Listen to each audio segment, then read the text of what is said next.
Oremos. Nuestro Padre y nuestro Dios, te damos gracias por el privilegio de encontrarnos una vez más en este lugar, con el único objetivo de abrir tu palabra y escuchar la voz de tu Santo Espíritu hablando a nuestro corazón. Te pedimos, Señor, que estés con nosotros, que nos des claridad de pensamiento, que nos des comprensión de las grandes cosas de tu santa palabra. Al estudiar este texto sobre los muertos que están parados delante de Dios, pedimos que nos ayudes a comprender qué quieres enseñarnos a través de esto. Y te damos gracias por escuchar nuestra oración, porque te lo pedimos en el nombre de Jesús. Amén. Tal como mencioné en mi oración, hoy vamos a estudiar un texto que encontramos en Apocalipsis, el capítulo 20 y el versículo 12. Es un texto donde se habla de algunos muertos que comparecen ante el gran tribunal de Dios. Y claro, la pregunta inmediata es, ¿cómo puede aparecerse un muerto delante del trono de Dios? Ahora, antes de analizar este texto específico, necesitamos estudiar algunas cosas en cuanto al juicio, lo que dice la Biblia en cuanto al juicio. La mayoría de los cristianos creen que el juicio se realiza cuando Jesús venga en las nubes del cielo, entonces Él va a separar a los buenos de los malos. Pero la Sagrada Escritura tiene un concepto un poco más amplio del juicio. Y por eso vamos a estudiar en primer lugar lo que la Biblia dice en cuanto al juicio de los justos. Es decir, el juicio de aquellos que son seguidores del Señor Jesucristo. Y para estudiar esto queremos comenzar en Apocalipsis el capítulo 14 y los versículos 6 y 7. Y lo primero que quiero que notemos en este pasaje es que el juicio, según la Biblia, se realiza antes de la segunda venida de Cristo Jesús. Es decir, que el juicio no se realiza cuando Cristo viene, sino antes de que Jesús venga. Leo de Apocalipsis 14, 6 y 7 el mensaje del primer ángel. Dice: vi volar por en medio del cielo a otro ángel, que tenía el evangelio eterno para predicarlo a los moradores de la tierra, a toda nación, tribu, lengua y pueblo, diciendo a gran voz: temed a Dios y dadle gloria, porque la hora de su juicio ha llegado, y adorad a aquel que hizo el cielo y la tierra, el mar y las fuentes de las aguas. Lo que quiero que noten aquí es que este primer ángel proclama el evangelio eterno al mundo. Y ese mismo ángel dice: la hora de su juicio ha llegado. No dice la hora de su juicio llegará algún día. Dice la hora de su juicio ha llegado. Es decir, que el juicio comienza mientras se está proclamando el evangelio eterno. Es decir, que Jesús no ha venido mientras se está predicando el evangelio eterno. Esto significa que el juicio de los justos se va a realizar antes de que el Señor Jesucristo venga, mientras se predica el evangelio. En efecto, el evangelio va a dividir a la raza humana en dos grupos. Va a dividir a los justos de los injustos. Y el juicio se hace antes de que Jesús venga, mientras se está predicando el evangelio. Es decir, el juicio se realiza antes de la segunda venida de Cristo Jesús. Ahora, el segundo punto que quiero que notemos es que ese juicio no se realiza en la tierra. Ese juicio se realiza en el cielo. Note lo que dice en Daniel el capítulo 7 y el versículo 9 y 10 en cuanto a este juicio.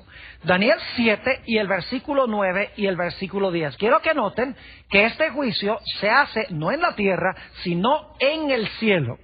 Dice allí: estuve mirando hasta que fueron puestos tronos, y se sentó un anciano de días, ese es Dios el Padre, cuyo vestido era blanco como la nieve, y el pelo de su cabeza como lana limpia. Su trono llama de fuego, y las ruedas del mismo fuego ardiente. Un río de fuego procedía y salía delante de él. Millares de millares le servían y millones de millones asistían delante de él. Esos son los ángeles. Y Dios el Padre está en el cielo, porque oramos: Padre nuestro que estás en el cielo.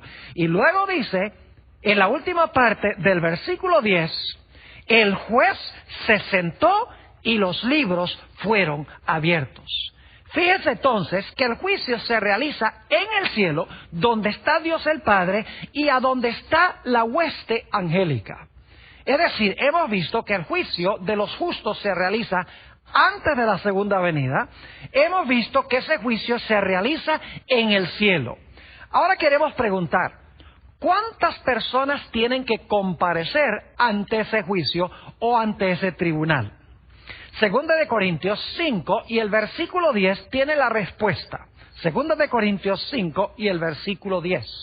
Dice el apóstol San Pablo: porque es necesario que todos nosotros, fíjense que se incluye él mismo, porque dice nosotros, porque es necesario que todos nosotros comparezcamos ante el tribunal de Cristo, para que cada uno reciba según lo que haya hecho mientras estaba en el cuerpo, es decir, durante esta vida en este mundo, sea bueno o sea malo. Es decir, todos los seres humanos van a tener que comparecer ante el tribunal de Cristo.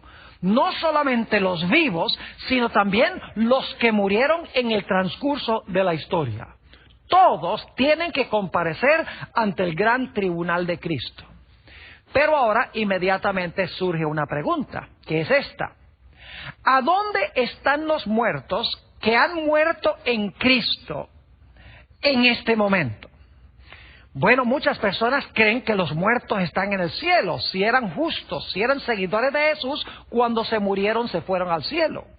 Pero la Sagrada Escritura nos explica en Juan 5 y el versículo 28 y 29 a dónde están los muertos en este momento, tantos los muertos justos como los muertos impíos. Dice allí en Juan 5, versículo 28, y aquí está hablando Jesús: no os maravilléis de esto, porque vendrá hora cuando todos los que están en los sepulcros oirán su voz. Y los que hicieron lo bueno saldrán a resurrección de vida. Fíjense que salen del sepulcro, saldrán a resurrección de vida, mas los que hicieron lo malo a resurrección de condenación. Es decir, este texto deja muy en claro que los impíos que murieron están en el sepulcro y que los justos que murieron están en el sepulcro, y cuando Cristo venga los va a llamar para que salgan del sepulcro. Ahora yo quiero preguntar, ¿cuándo es que una persona recibe su recompensa? Nuevamente, muchos cristianos hoy en día creen que cuando una persona se muere, si fue buena, si fue justa, el Señor Jesucristo se lo lleva al cielo. En ese caso, la persona fue recompensada en el momento de la muerte. Pero la Sagrada Escritura nos enseña claramente que la gente no recibe su recompensa en el momento de la muerte, sino en el momento cuando regrese Cristo Jesús en poder y gloria en su segunda venida. Noten lo que dice Mateo, el capítulo 16 y el versículo 27. Mateo 16 y el versículo 27. Aquí está hablando Jesús y dice: porque el Hijo del Hombre vendrá en la gloria de su Padre con sus ángeles, y entonces pagará a cada uno conforme a sus obras. ¿Cuándo es que el Señor Jesucristo va a pagar a cada uno conforme a sus obras? No es en el momento cuando una persona muera, sino es cuando Cristo venga en poder y gloria con todos sus santos ángeles. Ahora quiero plantear un pequeño problema. Hemos visto que el juicio se realiza en el cielo. Hemos visto que el juicio se realiza antes de la segunda venida de Jesús. Hemos visto que los justos y los impíos están en el sepulcro ahora, y que los justos recibirán su recompensa cuando el Señor Jesucristo regrese en poder y gloria. Ahora mi pregunta es esta: si los impíos y los justos están ahora en el sepulcro, pero van a ser juzgados antes que Cristo venga, pero no resucitan sino hasta que Cristo venga. Entonces, ¿cómo pueden ellos comparecer ante el gran tribunal de Cristo antes de que el Señor Jesucristo venga? Es decir, ¿cómo es que los muertos en Cristo pueden ser juzgados antes de la segunda venida en el cielo si están muertos en el sepulcro? ¿Cómo pueden comparecer ante el tribunal de Jesús? La respuesta, mis queridos amigos, es muy sencilla. Ellos no aparecen allá en el cielo parados delante de Jesús en persona antes de la segunda venida de Jesús, porque ellos no van a ser llevados allá sino hasta la segunda venida de Jesús. Es decir, que ellos no comparecen allá en el tribunal en persona, sino, como vamos a estudiar, ellos comparecen ante el tribunal de Cristo a través de los registros de sus vidas, porque Dios guarda un registro exacto de cada palabra, cada acción, cada pensamiento, cada sentimiento, cada cosa secreta. Dios tiene una biografía completa de cada uno de nosotros en los registros celestiales, y lo que se examina en el juicio antes que Cristo venga en el cielo, mientras que los justos y los impíos están en los sepulcros, son los registros de su vida. Y entonces, cuando Jesús venga, Él va a dar la recompensa de acuerdo a lo que se determinó en el juicio en el cielo antes que Él viniera. Pero nosotros queremos estudiar especialmente no el juicio de los justos, sino que queremos estudiar especialmente el juicio de los impíos. Y para esto quiero que vayamos a Apocalipsis 6 y el versículo 15 hasta el versículo 17. Y hay varias palabras aquí que voy a recalcar. Apocalipsis 6, 15 al 17. Está describiendo la segunda venida de Jesús. Dice: y los reyes de la tierra, y los grandes, los ricos, los capitanes, los poderosos, y todo siervo y todo libre, se escondieron en las cuevas y entre las peñas de los montes, y decían a los montes y a las peñas: caed sobre nosotros y escondednos del rostro de aquel que está sentado sobre el trono y de la ira del Cordero, porque el gran día de su ira ha llegado, y ¿quién podrá sostenerse en pie? Lo que quiero que noten en cuanto a este pasaje es, en primer lugar, que tenemos un gran trono sobre el cual está sentado Dios. En segundo lugar, hay fenómenos en el cielo y en la tierra. Si leen los versículos anteriores van a encontrar que el cielo se enrolla como un libro y hay un terremoto poderoso que sacude la tierra. Ahora quiero que vayamos a Apocalipsis, el capítulo 20 y el versículo 11. Aunque este versículo está al final del libro de Apocalipsis, está describiendo el mismo evento que Apocalipsis 6, 15 al 17. Porque vamos a encontrar que hay un trono blanco y hay fenómenos en el cielo y en la tierra, como leímos en Apocalipsis 6. Dice en Apocalipsis 20 y el versículo 11: y vi un gran trono blanco. Ven, ahí está el trono. Y al que estaba sentado en él, de delante del cual huyeron la tierra y el cielo, y ningún lugar se encontró para ellos. Un trono, fenómenos en el cielo y en la tierra. Es decir, Apocalipsis 6, 15 al 17 está describiendo la segunda venida de Jesús, y Apocalipsis 20 y el versículo 11 está describiendo el mismo evento. Ahora quiero que leamos el versículo que vamos a estudiar especialmente en nuestro tema. Apocalipsis, el capítulo 20 y el versículo 12. Y quiero que noten que este versículo viene inmediatamente después de lo que leímos hace unos momentos, inmediatamente después del texto que habla del trono blanco y los fenómenos en el cielo y en la tierra. Es decir, esto se realiza inmediatamente después de la segunda venida de Jesús. Dice en Apocalipsis 20:12: y vi a los muertos, grandes y pequeños, de pie ante Dios. Esto es después que Cristo venga, según el contexto. Y los libros fueron abiertos, y otro libro fue abierto, el cual es el libro de la vida, y fueron juzgados los muertos por las cosas que estaban escritas en los libros según sus obras. Nuevamente repito que esto se está realizando después de la segunda venida de Jesús sobre el trono blanco, cuando hay fenómenos en el cielo y en la tierra. Y dice que en este momento Juan vio a los muertos grandes y pequeños que estaban de pie delante de Dios. Inmediatamente nos preguntamos, ¿cómo puede un muerto pararse delante de Dios si está muerto? Tenemos 3 preguntas que queremos hacerle a este versículo de Apocalipsis 20:12. En primer lugar, ¿cómo puede pararse gente muerta delante de Dios? Segunda pregunta, ¿quiénes son estos muertos que se paran delante de Dios? ¿Son los justos o son los impíos? Y en tercer lugar, ¿cuándo se paran estos muertos delante de Dios? Bueno, les puedo asegurar que estos muertos que se paran delante de Dios no son los justos. Porque como hemos visto, los justos son juzgados en el cielo a través de sus registros antes de la segunda venida de Jesús.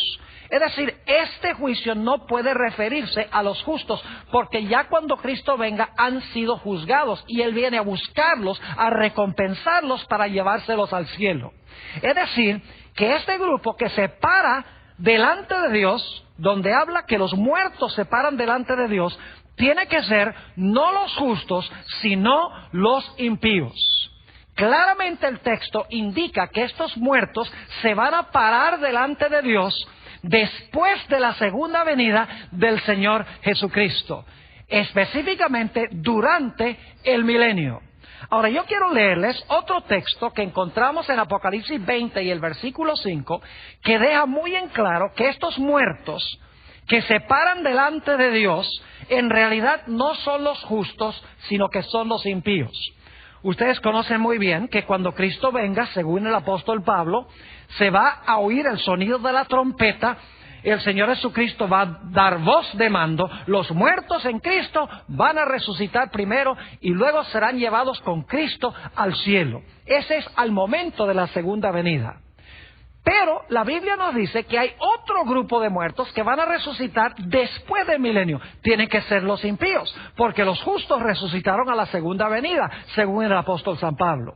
Dice en Apocalipsis 20 y el versículo 5, pero los otros muertos no volvieron a vivir hasta que se cumplieron 1000 años. Ahora, inmediatamente nos preguntamos, ¿cómo es posible que estos muertos se hayan parado delante de Dios cuando comenzaron los 1000 años, si nos dice aquí que ellos no resucitaron sino hasta después de los 1000 años? Tiene que ser que pararse delante de Dios, estos muertos, no puede referirse a ellos aparecer personalmente allá, sino que están apareciendo, como veremos, a través de sus registros. Ahora, quiero que notemos que los justos, que son resucitados cuando Jesús venga y serán llevados al cielo, al comienzo de los 1000 años, en el cielo van a participar en un juicio en el aspecto de juzgar a los impíos que están muertos durante los 1000 años. Es decir, que los que se quedan muertos durante los 1000 años en la tierra van a comparecer ante el tribunal de Cristo durante los 1000 años, estando muertos, pero no en persona, sino a través de sus registros. Noten Apocalipsis 20 y el versículo 4, a donde se habla de este juicio milenial donde participarán los hijos de Dios. Dice: y vi tronos, y se sentaron sobre ellos los que recibieron la facultad de juzgar. Esos son los justos. Es decir, se les da la facultad de juzgar. Tiene que ser juzgar a los impíos, porque antes de la segunda venida se juzgaron a los justos y fueron llevados al cielo. Dice: y vi tronos, y se sentaron sobre ellos los que recibieron la facultad de juzgar. Y vi las almas de los decapitados por causa del testimonio de Jesús y por la palabra de Dios, los que no habían adorado a la bestia ni a su imagen, y que no recibieron la marca en sus frentes ni en sus manos, y ahora escuchen, y vivieron y reinaron con Cristo 1000 años. Estos son los que resucitan cuando Cristo venga, los justos. Van a vivir y a reinar con Cristo 1000 años. Se les va a dar la facultad de juzgar a los otros muertos que han quedado en la tierra, que son los impíos. Es decir, que los impíos muertos van a comparecer ante el tribunal de Cristo, no en persona, sino a través de sus registros. Noten lo que dice el apóstol San Pablo en 1 Corintios 6 y el versículo 1 al 3, demostrando nuevamente que los justos participarán en el juicio de los impíos durante el periodo de los 1000 años. Dice allí el apóstol San Pablo: ¿osa alguno de vosotros, cuando tiene algo contra otro, ir a juicio delante de los injustos y no delante de los santos? ¿O no sabéis que los santos, escuchen bien, han de juzgar al mundo? Fíjense que los santos van a juzgar al mundo. Se les va a dar la capacidad de juzgar a los que aceptaron a Jesús como Salvador y resucitaron a la segunda venida. Irán al cielo, reinarán con Cristo 1000 años y juzgarán a los impíos que se quedaron atrás, muertos. No solamente los justos van a juzgar a los impíos, sino que sigue diciendo el apóstol San Pablo: y si el mundo ha de ser juzgado por vosotros, ¿sois indignos de juzgar cosas muy pequeñas? ¿O no sabéis que hemos de juzgar a los ángeles? ¿Cuánto más las cosas de esta vida? Ahora, cuando el apóstol San Pablo dice que los santos van a juzgar a los ángeles, no puede referirse a los ángeles buenos, porque ellos no necesitan ningún juicio. Ellos son santos, nunca cayeron en pecado. Así que tiene que estar refiriéndose esto a un juicio de los ángeles impíos durante los 1000 años. Quiero que tengan este concepto supremamente claro. Cristo viene en poder y gloria en su segunda venida. Los muertos en Cristo resucitan. Cristo los lleva al cielo por 1000 años. Los impíos quedan en la tierra muertos. Durante los 1000 años, los muertos que están en la tierra aparecen en el juicio a través de sus registros, a través de lo que está escrito en los libros. En esa forma aparecen ellos delante de Dios durante los 1000 años. Y los justos participarán en el juicio de los impíos y también en el juicio de Satanás y sus ángeles, que también estarán atados en la tierra durante los 1000 años. Alguno dirá: ¿cómo sabe usted, Pastor Borg, que esto es lo que va a pasar? Que cuando dice que los muertos se paran delante de Dios, no se paran en persona, sino que se paran a través de sus registros. Mis amigos, la respuesta es clara. La Biblia misma lo dice. Leamos otra vez Apocalipsis 20 y el versículo 12. Dice: y vi a los muertos, grandes y pequeños, delante de Dios, en pie ante Dios. Ahora escuchen bien, y los libros fueron abiertos, y otro libro fue abierto. Fíjense que hay libros y hay libro. A eso vamos en un momento. Dice: los libros fueron abiertos, y otro libro fue abierto, el cual es el libro de la vida, y fueron juzgados los muertos por las cosas que estaban escritas en los libros según sus obras. Fíjense que los impíos son juzgados por lo que está escrito en los libros. Es decir, ellos no aparecen allí en persona, sino que aparecen allá a través de lo que está escrito en los libros. Y dice la Biblia que es abierto otro libro, que es el de la vida. Y vamos a encontrar que la razón por la cual se abre el libro de la vida es últimamente porque Dios, cuando registra sus obras impías que desempeñaron, Él va a borrar sus nombres del libro de la vida. A eso iremos dentro de unos momentos. Ahora, necesitamos entender, mis queridos amigos, un poquito más ampliamente lo que significa el espíritu. En una de nuestras presentaciones anteriores hablamos de lo que significa la palabra espíritu. En hebreo la palabra ruach y la palabra neshama, y en el Nuevo Testamento la palabra neuma. Y nos dimos cuenta en ese estudio que el espíritu es el aliento o la respiración que le da la capacidad al cuerpo de funcionar. Pero ahora quiero compartir con ustedes un significado más amplio de la palabra espíritu. En realidad vamos a encontrar que la palabra espíritu se refiere no solamente al aliento o la respiración que la gente recibe, sino que se refiere también al carácter o la identidad personal que el individuo forma durante el curso de su vida. Es decir, que cuando una persona vive 60, 70, 80 años, a través de ese periodo, ese individuo forma una identidad personal, una individualidad, o es decir, forma su propia personalidad. Y entonces lo que hace Dios es guardar en el cielo, y esto lo vamos a notar en unos momentos, guarda en el cielo un registro exacto de la identidad personal de ese individuo.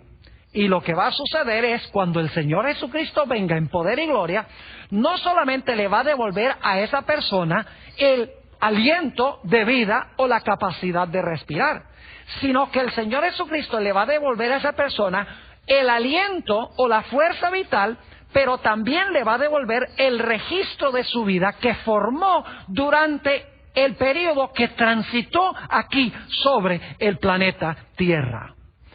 Ahora, yo quisiera leer de varios textos que encontramos en la Sagrada Escritura, lo que dicen en cuanto a los libros y lo que dicen en cuanto al libro. En primer lugar, quiero leerles un texto que habla del libro. Quiero que tengan en claro lo que está en el libro. Y luego voy a leer otro texto más, Apocalipsis 3:5. Pero noten lo que dice Filipenses 4 y el versículo 3. Asimismo, te ruego también a ti, compañero fiel, que ayudes a estas que combatieron juntamente conmigo en el Evangelio, con Clemente también, y los demás más colaboradores míos, cuyos nombres están en el libro de la vida. El apóstol Pablo aquí habla de sus colaboradores, y menciona inclusive a uno por nombre, Clemente, y dice que sus nombres están escritos en el libro de la vida porque recibieron a Jesús como Salvador. Es decir, lo que contiene el libro en singular son nombres de los que recibieron a Jesús. Apocalipsis 3 y el versículo 5 nos dice también que lo que contiene el libro de la vida son nombres. Dice, el que venciere será vestido de vestiduras blancas, y no borraré, escuchen que Dios puede borrar el nombre, y no borraré su nombre del libro de la vida, y confesaré su nombre delante de mi Padre y delante de sus ángeles. Entonces, quiero que noten que lo que contiene el libro es el nombre de los que profesaron al Señor Jesucristo. Hemos visto que lo que contienen los libros son las obras o el registro de la vida de la persona. Y lo que va a suceder durante los 1000 años, se van a abrir los libros. Y el pueblo de Dios, los que se salvaron, van a examinar los registros de los impíos que se quedaron muertos en la tierra. En ese sentido, los impíos comparecen ante el tribunal de Cristo a través de sus registros. Y cuando se den cuenta que estas personas profesaron el nombre de Jesús, muchas de ellas, y otros nunca aceptaron a Jesús, la Biblia nos dice que aquellos que profesaron el nombre de Cristo, pero que en realidad no lo recibieron como Salvador y no vivieron en armonía con su voluntad, en demostración de su alianza al Señor Jesucristo, sus nombres serán borrados del libro de la vida.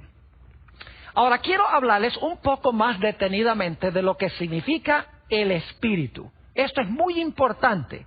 El Espíritu, como les he mencionado, no es solamente la respiración. Sí se usa así en el Antiguo y el Nuevo Testamento, pero tiene un significado más amplio. El Espíritu en realidad es el cúmulo total del registro de la vida mientras transitó sobre esta tierra. Es decir, el Espíritu se compone de las acciones, de los pensamientos, de los sentimientos, de las cosas secretas que la persona pensó, que la persona desempeñó. Es decir, el Espíritu es la biografía completa de la persona. No significa que eso vive o que eso puede cantar o que está consciente en la presencia de Dios. Es sencillamente un registro que Dios guarda allá. Y vamos a encontrar que cuando Cristo venga, el Señor Jesucristo le va a devolver a la gente no solamente el aliento para respirar, sino que va a formar un cuerpo inmortal e incorruptible y le va a devolver a esa persona lo que fue durante su vida. Le va a devolver su individualidad o su personalidad que Dios ha guardado en forma escrita en los libros celestiales. Quiero que notemos algunos textos que hablan del Espíritu en este sentido más amplio. Lucas 8 y el versículo 55. Este texto y su contexto hablan de una pequeña niña que murió y los padres estaban llorando y habían familiares y amigos que también estaban lamentándose. Y la Biblia nos dice que el Señor Jesucristo entró y la resucitó. Y quiero leer específicamente el versículo 55 porque tiene que ver con lo que estamos hablando. Dice allí, hablando de la niña, entonces su espíritu volvió. ¿Captaron eso? No dice volvió el espíritu. Dice, entonces su espíritu volvió. E inmediatamente se levantó y él mandó que se le diese de comer. Yo pregunto, ¿creen ustedes que esta pequeña niña reconocía a sus padres? ¿Creen que se acordaba de sus familiares y de sus amigos y de los eventos de su vida? Claro que sí. Es decir, lo que se le devolvió a la niña no solamente fue la capacidad de respirar, sino que se le devolvió su individualidad, su registro personal, que se usa la palabra espíritu en este contexto, se le devolvió quién era ella junto con la respiración. Notemos otro texto, hablando del martirio de Esteban. Hechos 7 y el versículo 59 y 60 habla del martirio de este gran hombre. Dice en el versículo 59, y apedreaban a Esteban, mientras él invocaba y decía, Señor Jesús, recibe mi espíritu. Lo que está diciendo Esteban no es, mira, recibe mi respiración. Porque en realidad vimos que la respiración de los seres humanos y la respiración de los animales es una misma respiración. La capacidad, la fuerza vital es la misma. Pero cuando una persona vive, forma su propia individualidad o su propia identidad personal que le será devuelta en el momento de la resurrección. Así que Esteban dice, Señor Jesús, recibe mi espíritu. Es decir, mi espíritu significa mi individualidad, mi personalidad. Esteban está diciendo, guarda mi espíritu, guarda mi registro, porque cuando me resucites de los muertos, me vas a devolver el aliento y me vas a devolver también quién fui yo durante mi vida. Sigue diciendo, y puesto de rodillas, clamó a gran voz, Señor, no les tomes en cuenta este pecado. Y habiendo dicho esto, durmió. El tercer ejemplo que quiero dar, lo encontramos en Lucas 23 y el versículo 46, hablando de la muerte de Jesús. Dice, entonces Jesús, clamando a gran voz, dijo, Padre, y ahora escuchen bien, Padre, en tus manos encomiendo mi espíritu. Noten que no dice en ninguno de estos textos el espíritu. Dice, en tus manos encomiendo mi espíritu. Jesús está diciendo, encomiendo mi existencia. ¿Quién soy yo? Mi identidad personal, mi individualidad, mi personalidad, el registro de mi vida. Es lo que yo quiero que tú guardes. En tus manos encomiendo mi espíritu. Y habiendo dicho esto, expiró. Yo quiero preguntarles, cuando el Señor Jesucristo resucitó de los muertos el tercer día, ¿quién resucitó? ¿Era el mismo Jesús que había hecho milagros y que había caminado con los discípulos y había enseñado grandes cosas? ¿Ustedes creen que Jesús se acordaba de sus discípulos y se acordaba de los eventos de su vida? Lógicamente que sí. Es decir, lo que se le devolvió a Jesús en el momento de la resurrección no fue solamente la capacidad de respirar, sino que se le devolvió la identidad personal, la individualidad, el registro de su vida que su Padre había guardado en forma escrita en los registros celestiales. Este fenómeno es muy interesante notar cómo el apóstol Pablo lo captó. Queremos comparar dos despedidas del apóstol Pablo en dos diferentes epístolas, y quiero que noten la diferencia entre una epístola, Primera de Tesalonicenses, y la epístola de los Gálatas. Primero, Primera de Tesalonicenses 5 y el versículo 28. Escuchen con cuidado. la gracia de nuestro Señor Jesucristo sea con vosotros. Amén. En 1 Tesalonicenses dice, la gracia del Señor Jesucristo esté con vosotros. Pero noten Gálatas 6 y el versículo 18. Hermanos, la gracia de nuestro Señor Jesucristo sea con vuestro espíritu. Amén. Es decir, vuestro espíritu son ellos. El espíritu es quién fueron ellos durante el transcurso de su vida.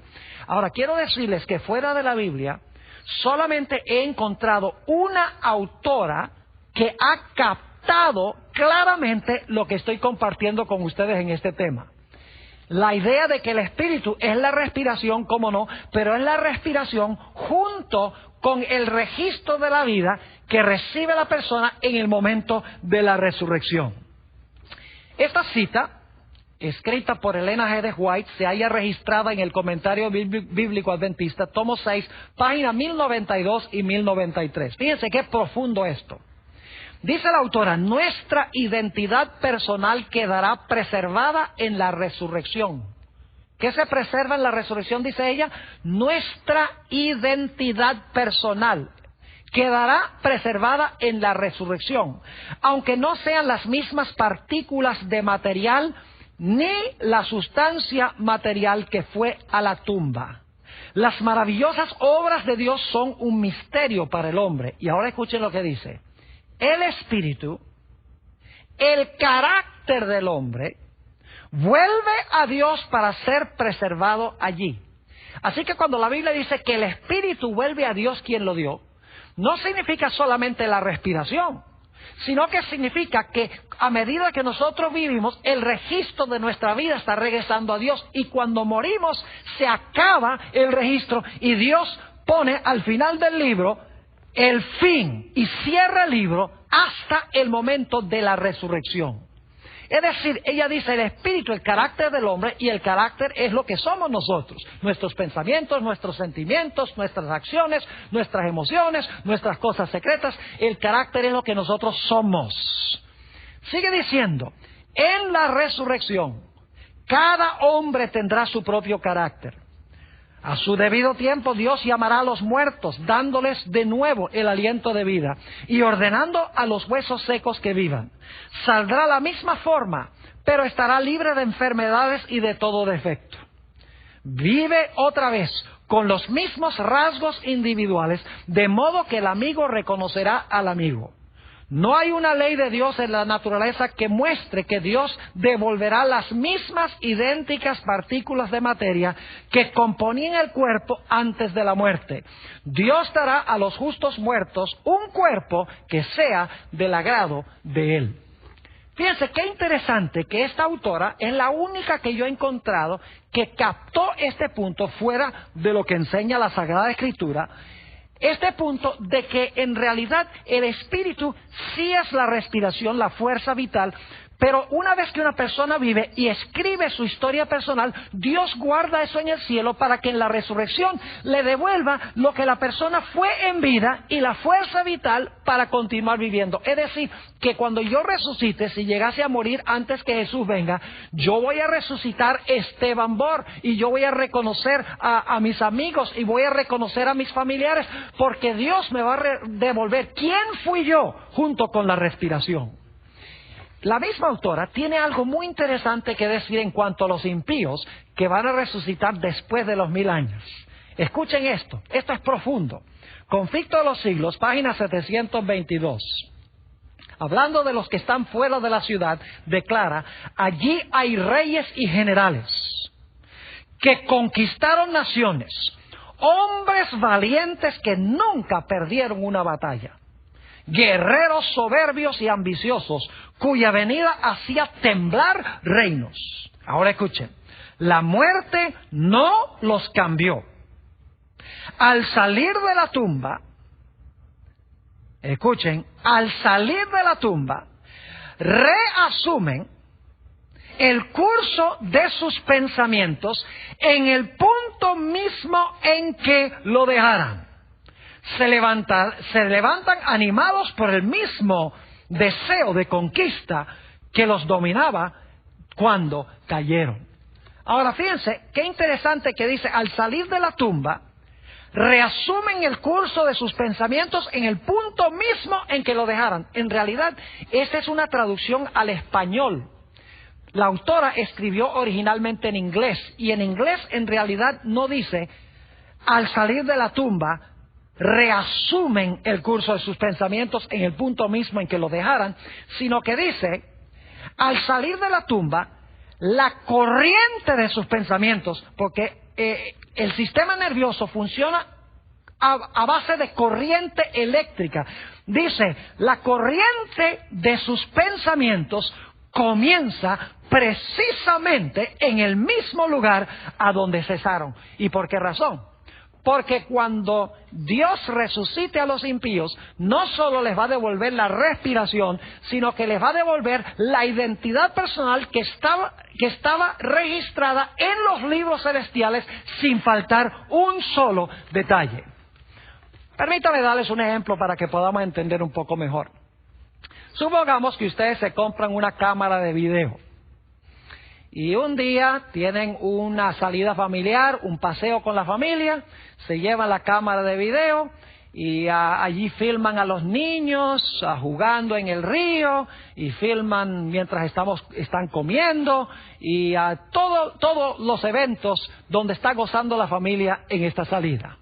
Ahora, supongamos que esa cámara de video, ustedes la guardan y esa cámara de video pasa 5 años guardada en el mismo lugar a donde cesó de grabarse esa actividad familiar.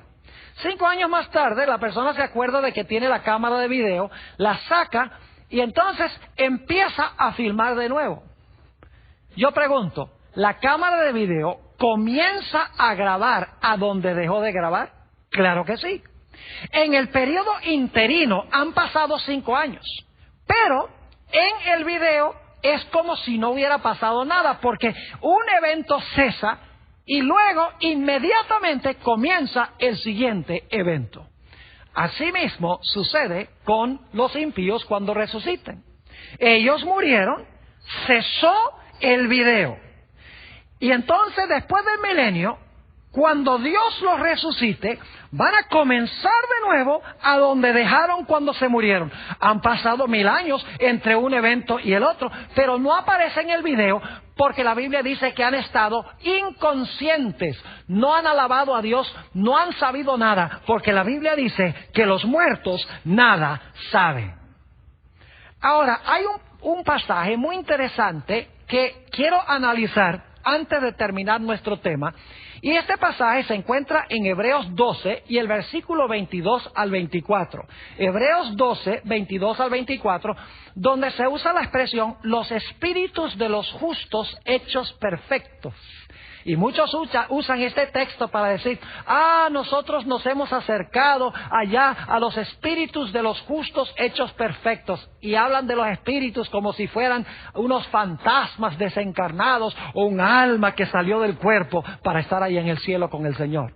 Quiero leer el pasaje y luego, a la luz de lo que hemos estudiado, quiero explicarles lo que el pasaje realmente significa. Hebreos 12 y el versículo 22 al 24. El apóstol Pablo dice a los fieles de los hebreos a quienes les está escribiendo, sino que os habéis acercado al monte de Sión, a la ciudad del Dios vivo. No han llegado allá todavía, pero se han acercado, dice, a la ciudad del Dios vivo, Jerusalén la celestial, a la compañía de muchos millares de ángeles, a la congregación de los primogénitos que están inscritos en los cielos, a Dios el juez de todos, y ahora escuchen bien, a los espíritus de los justos hechos perfectos, a Jesús el mediador del nuevo pacto y a la sangre rociada que habla mejor que la de Abel. ¿Quiénes son estos espíritus de los justos hechos perfectos? ¿Qué significa eso, hechos perfectos? Yo les voy a demostrar ahora bíblicamente que estos individuos, estos espíritus de los justos hechos perfectos, se refiere a todos los que vivieron en el Antiguo Testamento antes que Jesús viniera a morir en la cruz del Calvario para pagar legalmente por el pecado. Noten Hebreos 11 y el versículo 39 y 40. Hebreos 11 y el versículo 39 y 40. Hablando de los héroes del Antiguo Testamento, después de mencionar los nombres, empezando desde Abel hasta los días de Jesús, todos los grandes héroes de la fe, dice, y todos estos, aunque alcanzaron buen testimonio mediante la fe, no recibieron lo prometido. Es decir, la promesa del Mesías no vino en los días de ellos. Dice, proveyendo Dios alguna cosa mejor para nosotros, mejor que la que tuvieron ellos, para que no fuesen, ahora escuchen bien, para que no fuesen ellos perfeccionados aparte de nosotros. Es decir, que esa gente no podía ser perfeccionada aparte de los que vivían en los días de Pablo después de la muerte de Cristo. Ahora, necesitamos entender que aquí no está hablando de perfección moral, ni tampoco está hablando aquí de que una persona debe ganar la victoria sobre el pecado. La Biblia en otras partes habla de eso. Lo que quiere decir aquí cuando dice que ellos no fueron perfeccionados aparte de nosotros, nosotros no perfeccionamos a nadie, es que los que vivían en los días del apóstol San Pablo estaban viviendo en el tiempo del cumplimiento de la promesa. Cristo había muerto en la cruz. Legalmente no solamente había salvado a las personas que vivían en los días del apóstol Pablo, sino que también pagó legalmente por su muerte en la cruz por los pecados de todos aquellos que habían muerto en el Antiguo Testamento. Perfeccionó sus espíritus, por así decirlo. Pudo ahora limpiar sus registros en el cielo, poner legalmente al lado de todos sus pecados en su registro personal, perdonado, porque ellos habían recibido a base del sistema ceremonial del Antiguo Testamento a Cristo por fe en la promesa de su muerte en la cruz. Es decir, que esos espíritus no eran espíritus desencarnados o fantasmas o un alma que había salido del cuerpo que andaban por allí andando hasta que Cristo viniera. No, los espíritus de los justos hechos perfectos sencillamente significa aquellas personas que sus registros no tenían el perdón legal del pecado porque Jesús todavía no había muerto legalmente para pagar por esos pecados en la cruz. Pero cuando Jesús murió, todos esos pecados que estaban en los registros, ahora se podía decir, están legalmente perdonados porque el sacrificio ha sido ofrecido. Alguno dirá, ¿será correcta esta interpretación del pastor Bohr? Vamos a leer algunos otros textos de Hebreos que hablan sobre este asunto de perfeccionar. Hebreos, el capítulo 7 y el versículo 19, está hablando del sistema de ceremonias y sacrificios del Antiguo Testamento. Dice allí, escuchen bien, porque, o pues, nada perfeccionó la ley. Y está hablando aquí no de los 10 mandamientos, está hablando de la ley ceremonial, de la ley de sacrificios. Dice, la ley no perfeccionó nada. Porque en realidad la sangre de toros y de machos cabríos no podía legalmente quitar el pecado. Dice, porque la ley nada perfeccionó. Y de la introducción de una mejor esperanza por la cual nos acercamos a Dios. Es decir, Pablo está diciendo, ahora tenemos una mejor esperanza que la que tenían los que vivieron bajo la ley. Porque bajo la ley no perfeccionaba a nadie. Es decir, la ley ceremonial de sacrificios no perdonaba legalmente el pecado. Dice, pero nosotros tenemos ahora algo mejor. Porque sí, nuestros registros tienen perdón legalmente porque Cristo ha muerto en la cruz. Noten Hebreos el capítulo 10 y el versículo 1, la misma idea. Porque la ley, hablando nuevamente de la ley de ceremonias y ritos, no está hablando de los 10 mandamientos en el contexto, porque la ley, teniendo la sombra de los bienes venideros, fíjense que lo que tenía era una sombra de lo que iba a venir, no la imagen misma de las cosas, nunca puede, esa ley ceremonial de sacrificios, dice, nunca puede, por los mismos sacrificios que se ofrecen continuamente cada año, hacer perfectos a los que se acercan. Es decir, que esa ley ceremonial no podía en realidad legalmente perdonar el pecado, porque la sangre de toros y machos cabríos no puede perdonar el pecado. Es decir, que los espíritus de los justos hechos perfectos fueron hechos perfectos cuando Jesús murió en la cruz. Es decir, en los registros donde aparecían todos sus pecados en los libros, ahora se podía escribir allí legalmente perdonado porque Cristo ha muerto en la cruz del Calvario. Noten Hebreos 10 y el versículo 14.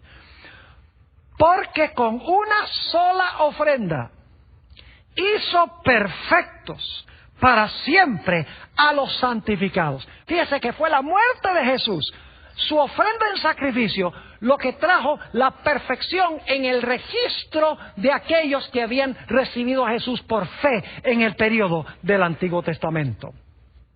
Ahora, permítame ilustrar un poco mejor lo que quiero decir. Posiblemente muchos de los que están viendo este programa saben usar una computadora.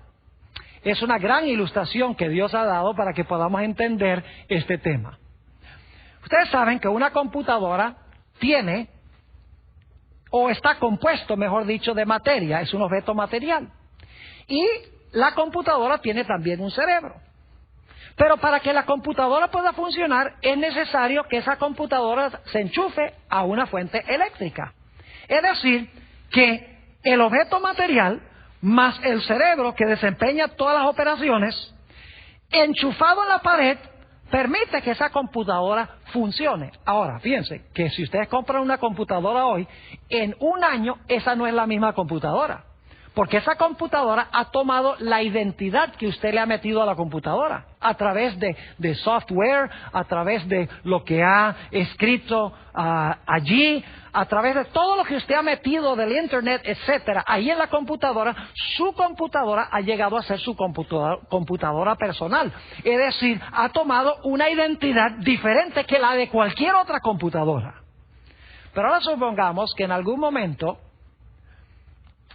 ustedes están en el trabajo y se realiza un gran terremoto, y gracias a Dios nadie muere, pero se cae el techo de la casa y el techo cae encima de la computadora y revienta la computadora, la desenchufa y la computadora queda completamente desintegrada. El cerebro se desintegró, la computadora se desintegró, se desenchufó, ya no puede funcionar. Es decir, todo se desintegró.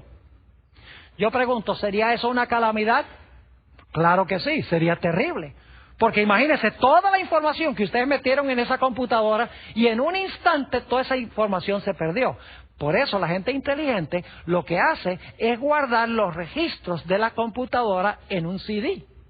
Es decir, que ellos pueden tomar todo lo que está en la computadora y pueden guardar la identidad personal, entre comillas, de la computadora en discos. Porque ellos saben que algún día la computadora puede desintegrarse, la computadora se puede dañar y posiblemente pierdan todo. Y por lo tanto, lo que hace la gente inteligente es, cuando cada día termina, ellos van registrando lo que está en la computadora en un disco o en un CD. Ahora yo pregunto, si esa persona cuya computadora se desintegró, se destruyó, va al almacén y compra otra computadora aún más poderosa o potente, con más memoria que la primera computadora, yo pregunto, ¿puede tomar ese individuo la información que está en el disco y puede meter esa información del disco a la computadora nueva que compró, de tal manera que la nueva computadora tenga la misma identidad que tenía la primera computadora que se desintegró? Claro que sí. Esta es una ilustración casi perfecta, mis queridos amigos y hermanos, de lo que hemos estado trazando en nuestro estudio de esta noche. En realidad, nuestro cuerpo es compuesto de materia, es un cuerpo material. Y tenemos un cerebro que maneja todas las operaciones del cuerpo. Además de eso, a medida que vamos viviendo, vamos metiendo información a través de lo que leemos, a través de lo que vemos, a través de lo que oímos, a través de lo que tocamos, a través de lo que olemos, a través de lo que sentimos. Es decir, vamos desarrollando nuestra propia identidad personal. ¿Y sabe lo que va haciendo Dios cada día? Cada día, o cada instante, mejor dicho, Dios va guardando en discos celestiales un registro de lo que nosotros hemos sido en nuestra vida. Porque Él sabe que algún día, si Jesús no viene pronto, no viene durante el periodo de nuestra vida, nosotros vamos a morir y nos vamos a desintegrar. Es decir, este cuerpo material con su cerebro se va a desintegrar y nos vamos a desenchufar y no vamos a tener aliento de vida.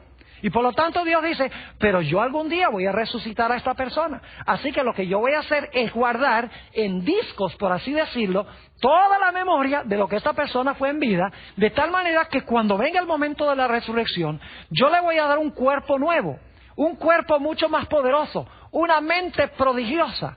Y entonces voy a tomar la individualidad que tenía la primera computadora o que tenía durante su vida terrenal, y voy a tomar eso y lo voy a meter en ese cuerpo glorificado, ese cuerpo incorruptible e inmortal, de tal manera que el individuo tendrá su propia individualidad y personalidad. Ahora, yo quiero decirles que hay una buena nueva en cuanto a esto. Alguna gente dice, a mí no me gusta esa idea, porque imagínense, yo tengo muchas cosas en los registros que yo no quiero que Dios me devuelva. Yo también tengo en mi vida muchas cosas que no me gustaría que Dios me devuelva, pero aquí está la buena nueva. En el juicio, antes de la segunda venida de Jesús, cuando se examine nuestro caso, todos los pecados que por la gracia de Dios hemos confesado, nos hemos arrepentido, esos pecados que por el poder del Señor hemos vencido en nuestra vida, cada pecado que aparece en el registro, Dios va a escribir al lado de ese pecado, perdonado, y va a borrar esos pecados del registro, de tal manera que cuando venga en poder y gloria, me va a devolver mi identidad personal, menos todos esos pecados que yo he cometido durante el transcurso de mi vida. Es decir, que lo que Dios quiere es que nosotros ahora le entreguemos nuestra vida a Jesús, que nos arrepintamos del pecado, que confesemos nuestro pecado, y Él va a escribir al lado de esos pecados, perdonado, y cuando nuestros registros aparezcan en el santuario, cuando se examine nuestro caso, Jesús va a decir, todos estos pecados que están escritos aquí, también está al lado del pecado perdonado por mi sangre. Este es un espíritu, por así decirlo, que ha sido perfeccionado por mi sangre. Así que borremos esos pecados de los registros. Y cuando Jesús venga en poder y gloria, si yo llegase a morir antes que Él venga, me va a devolver mi identidad personal, menos todos esos pecados. Mis queridos amigos, ojalá que aceptes a Cristo Jesús como tu Salvador personal.